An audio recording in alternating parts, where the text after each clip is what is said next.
did you know that the minions were responsible for the death of a character from another Illumination animated movie? This happened in the short film featuring the little yellow guys called Orientation Day, where when one of Gru's henchmen is trying to pitch a tent, he ends up launching a peg into the sky and accidentally hitting a random bird. Shortly after, when they show the tent, the poor bird ends up dropping dead due to the hit. And that bird is none other than Tiberius, the hawk that Gidget ended up setting free who became her friend. At the end of the movie, Tiberius was free and must have returned to nature to live free and happy. He just didn't count on the possibility of the minions ending his life. This is probably the reason the poor hawk didn't appear in The Secret Life of Pets 2. Now everything makes sense. So, had you noticed that before? Get ready, because where that detail came from, there's plenty more. Let's blow your mind now. After Gru decides to abandon the villain life for good, we realize in the second movie that he decides to venture into the jams and jellies business. It is exactly in this sequence that the vast majority of the audience missed it. But a hilarious and quite adult situation happens way in the background of the scene. If you look closely, the minions are using heavy mallets to smash the fruit. However, looking carefully at the background, you can see that two minions have a bad falling out and start trading mallet blows to each other's heads. The problem is that one of them ends up using too much force and hits with such violence that he makes his buddy pass out instantly. Seeing his friend down on the ground, he goes into total despair and starts performing CPR and mouth-to-mouth resuscitation to try and revive his partner. And, incredibly, it seems to work. His joy is so great that as soon as the unconscious minion regains consciousness, the friend starts smothering him with kisses non-stop.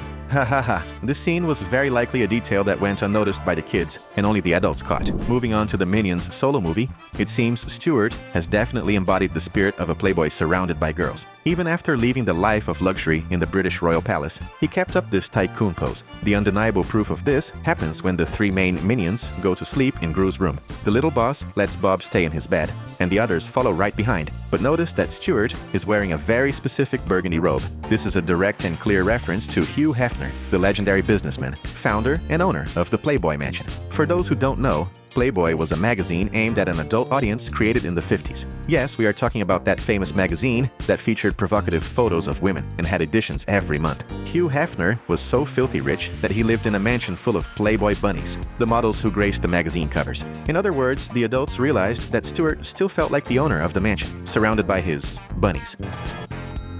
Speaking now of messy situations, when the minions participate in that Hawaiian party, they are caught by surprise, and one of them sees the perfect chance to cop a feel on his buddy. This happens because one of the minions is using one of those bras made of coconuts, and suddenly, one side falls off. The obvious detail is that they don't have breasts, but the scene ended up looking too funny on them anyway. It is at this instant that we see one of the minions try to place his hand, in a very cheeky way, on the spot where the other one's breasts would be, immediately receiving a slap as a sign of disapproval. This was clearly a reference to those funny guys who try to do what they shouldn't by catching others by surprise. Now, that is a truly wandering hand.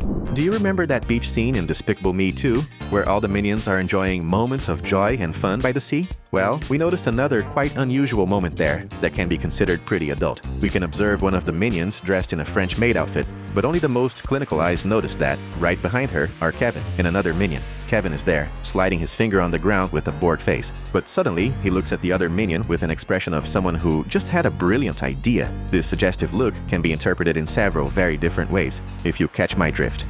Yeah, boy. Now, at the end of Despicable Me 2, we watch the scene of Gru's wedding to Lucy. And to introduce this moment, we see a group formed by 4 minions putting on a super passionate and dramatic musical performance. Maybe you didn't catch the reference the first time you watched it, but this is a clear homage to boy bands. Those musical groups formed only by guys that dominated the pop scene in the 90s, long before the BTS phenomenon existed. This becomes evident by the style of the white outfits, identical to the ones those members used in their music videos, like in that famous Backstreet Boys video, not to mention the choreographed performance of the minions trying to imitate the mannerisms of the singers from that era.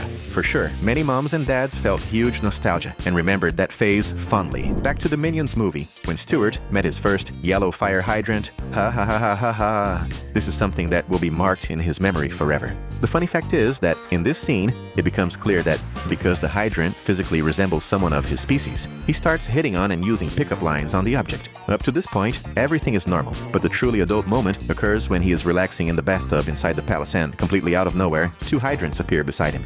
as if they were two female escorts. This is a classic reference to rich guys who love throwing parties in hot tubs and giant pools, always accompanied by beautiful women, one on each side, exactly like Stewart does with the two hydrants. We caught that reference, Illumination. If you're into movies, video games, and even animated shows from pop culture, then you definitely don't want to miss the chance to subscribe to the channel right now.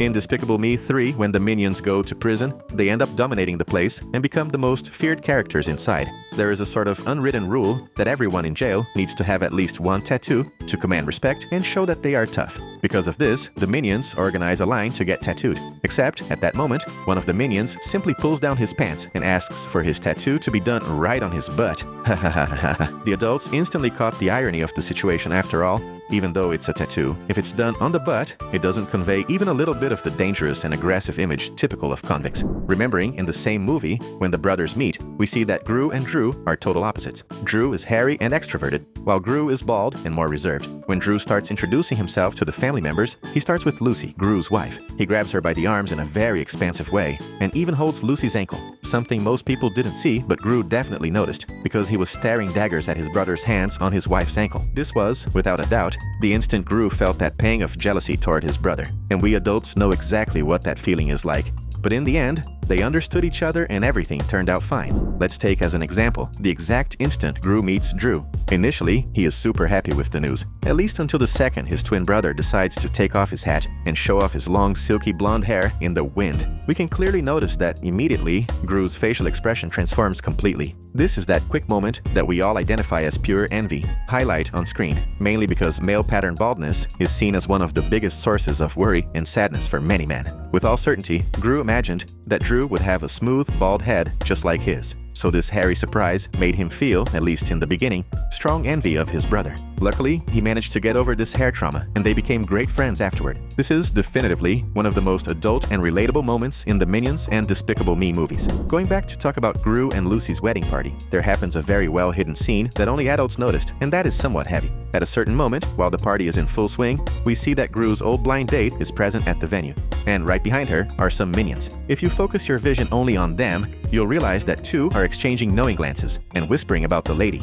And then one of them stares fixedly at her butt, and following that, opens his mouth and sticks his tongue out. The expression is like he wanted to bite the lady's butt. I don't even need to explain what was going through this minion's head at that time, right? For sure, this is a hidden scene that is quite adult and naughty in the movie. Back to the Minions movie, we see that the trio starts to enjoy the perks of being in the royal family of England. They realize how good the rich life is, and Stewart then ends up finding the place where the bathroom is. But we aren't talking about just any bathroom, but rather a gigantic hall that even features a huge bathtub. And the most hilarious thing is that it seems he was already prepared for the occasion. The detail that grabs attention is that he chose to wear a somewhat questionable pair of swim trunks in the tub because it is practically thong style, one of those that are definitely not common to see around hahaha. This was a moment that made many adults laugh out loud in the theater because we know that only adults would wear that type of daring swimwear or beachwear. Finally, it is general knowledge that minions are crazy about bananas, even way too much. In another moment that only those with a slightly dirtier mind manage to notice,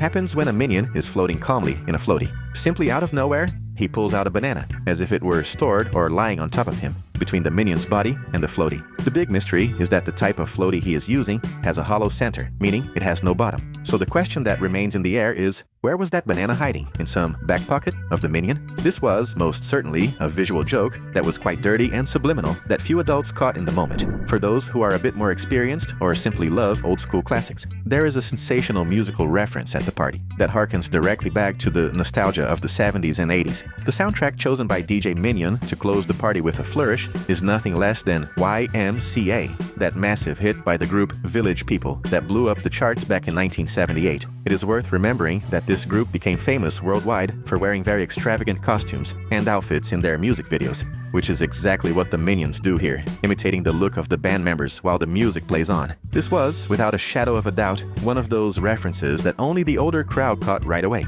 We've reached the end of the video, but we're leaving 2 awesome videos for you to check out even more details and hidden Easter eggs from your favorite movies and shows.